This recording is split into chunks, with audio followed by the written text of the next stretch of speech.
देश आजाद कब हो गया? 15 अगस्त 1947।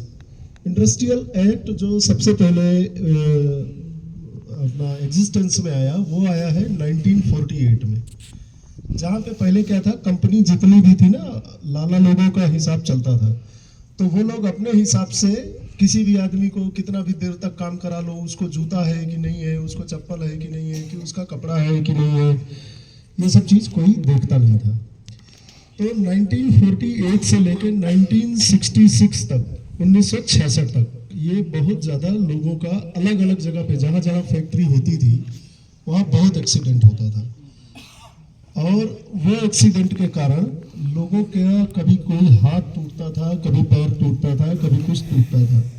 बहुत सारा मतलब एक्सीडेंट होता रहता था कंपनी के अंदर। मतलब मशीन नहीं बराबर है तो कपड़ा, जूता, हैंड ग्लव्स ये सब बराबर नहीं रहने से बहुत बहुत अधिक नुकसान होता था लोगों का।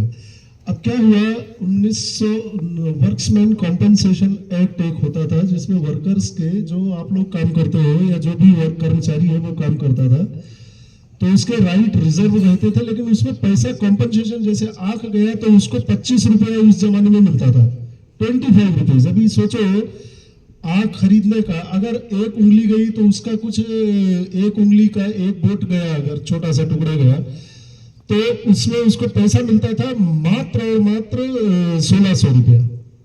ठीक है, तो गवर्नमेंट ने डिसाइड किया कि कुछ करना चाहिए जिससे लोगों का घर परिवार सुरक्षित रहे और धीरे धीरे सेफ्टी आगे बढ़े। सेफ्टी आगे बढ़ने से भी ज्यादा जरूरी है कि हर आदमी लॉस में ना चला जाए। काम करने के बाद में हाथ पैर टूट जाए तो वो नहीं होना चाहिए। तो 1966 में एक संस्था का जन्म हुआ, उसका नाम हुआ लेबर डिपार्टमेंट। मतलब काफी बड़े पैमाने पे मुंबई में इसका काउंसिल इकट्ठा हुआ। उसके अंतर्गत 1972 में हमारा नेशनल सेफ्टी काउंसिल बना, क्योंकि ज्यादातर एक्सीडेंट जो होने लगे वो 1972 में हुए, 1972 में। तो 1972 में नागपुर में इसका बहुत बड़ा अधिवेशन हुआ। मुंबई का फर्म, मुंबई में इसका हेड ऑफिस हुआ और नागपुर में काफी बड़ा अधिवेशन हुआ। उसमें जगह जगह से लोगों ने अपने अपने इनपुट दिए कि क्या क्या होना चाहिए। ठीक है, तो एक स्टैंडर्ड बनने का शुरुआत हुआ 1972 में कि मान लीजिए हम लोग कंस्ट्रक्शन साइट पे जाएंगे तो सेफ्टी शूज पहन के जाएंगे। 1984 तक, सॉरी 83 नहीं 84 तक कोई भी आदमी को कंपनी के अंदर, कंस्ट्रक्शन साइट के अंदर जूता पहन के जाना कंपलसरी नहीं था। 1984 में एक रूल है कि हम लोगों को सेफ्टी शूज और हेलमेट पहनना देना पड़ेगा, क्योंकि क्या उन लोगों को धीरे धीरे ऑब्जर्वेशन हुआ इन सालों में कि लोगों के पैर में ज्यादातर एक्सीडेंट हो रहा है, चोट उसके पैर में लग रही है और ऊपर से कुछ गिरने पर उसके सर पे चोट लग रही है और वो आदमी खत्म हो रहा है। ये आप लोग ये मत सोचो कि ये 1-2 दिन, 1-2 साल, 4-5 साल में ये सिस्टम चालू हुआ है। ये सिस्टम चालू हुआ, बहुत साल लगे, इसमें एक्सपीरियंस हुआ, कम से कम लाखों लोगों की जान गई, फैक्ट्री के अंदर, फैक्ट्री के बाहर, कंस्ट्रक्शन साइट पे बिल्डिंग बनता है वहां पर। ये सबका एनालिसिस करके ये जो हमको आज पीपीई जो आज हम पहन रहे हैं, ये इतने सालों के एक्सपीरियंस के बाद में कंपनियों ने ये PPE, safety shoes, jacket, helmet, belt और सेफ्टी बेल्ट, सेफ्टी हार्नेस, ये सब पीपीई, ये कई सालों का एक्सपीरियंस की इतनी ऊंचाई से गिरेगा।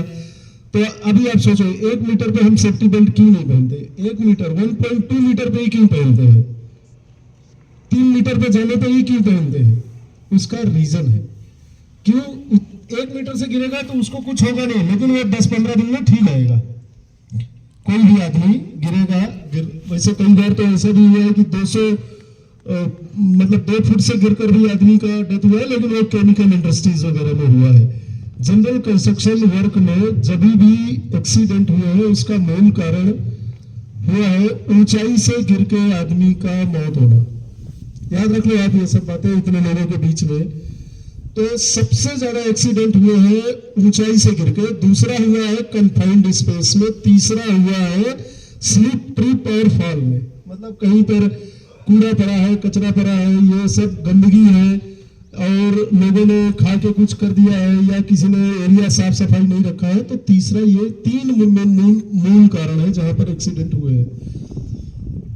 और ये सब ढूंढ के लाने में मतलब आप सोचो हमारे मतलब अब 1948 से लेके 1972, फिर 1984, फिर उसके बाद में 1993 में कंपलसरी कर दिया कि कभी कोई भी फैक्ट्री होगी तो वहां 92 में कंपल्शन किया कि सेफ्टी शूज पहन के जाना ही होगा हर आदमी को फैक्ट्री के अंदर।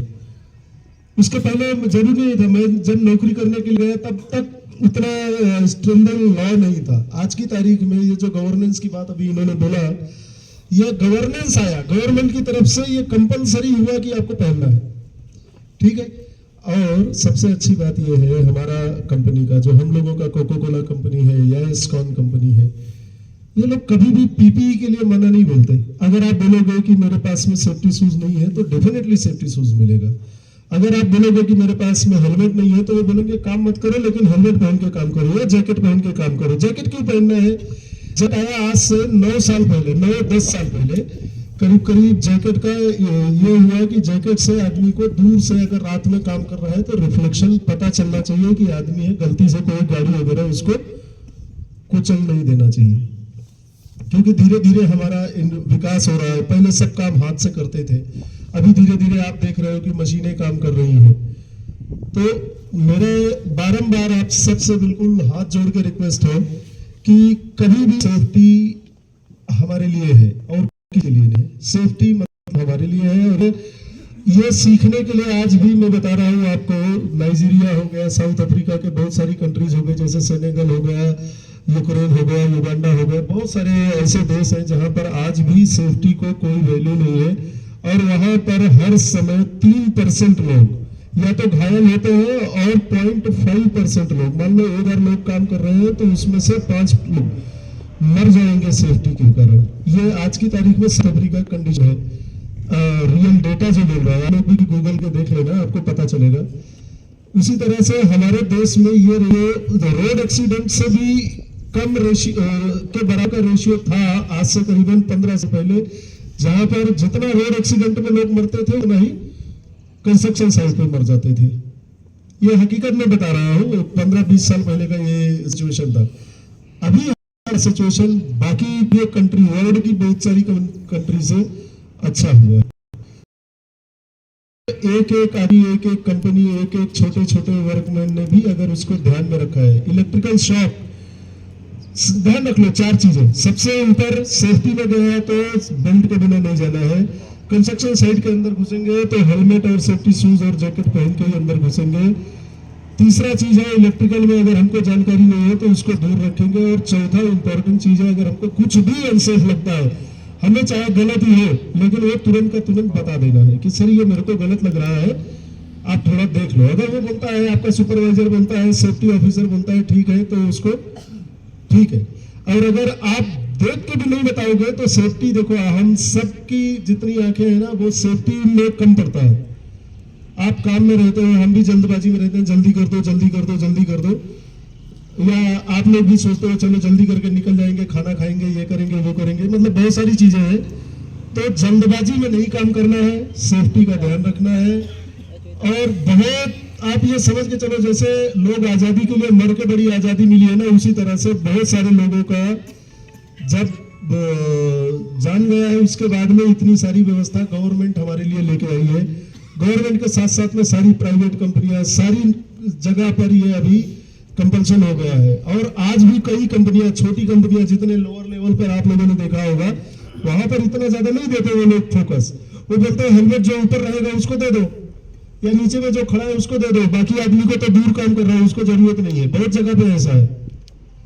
वर्क टू वर्क वो लोग अपने पीपीई को डिफर करते हैं, हम नहीं करते और हमें करना भी नहीं है। मेरा फिर से बारंबार रिक्वेस्ट है। अच्छा, अब आ जाओ इन्वायरमेंट पे। बिजली की बचत अपने को करना है, पानी की बचत करना है, जब तक कि हमारा साइट नहीं होता। बाकी पेड़ वगैरह तो डेफिनेटली हम लगाएंगे, लेकिन अपने हाथ में क्या है वो ध्यान रखो। हमारे हाथ में है पानी की बचत और बिजली की बचत। 2 चीज का बचत अगर आपने किया ना तो वो नेशनल सेविंग है। मतलब अगर हमने बचाया तो मेरे भाई को काम में आ जाएगा, पानी अगर फेंका हुआ नहीं है तो। उसी तरह से बिजली अगर हमने बचाया तो मेरे को नहीं तो मेरे गांव में किसी न किसी को काम में आ जाएगा। तो पानी और बिजली ये दो चीज अगर हमने सेव किया तो हमने इन्वायरमेंट सेव किया, ऐसा मान के चलो। मैं आप सबको और एस्कॉन टीम को थैंक यू बोलूंगा, उन्होंने अच्छा प्रोग्राम किया।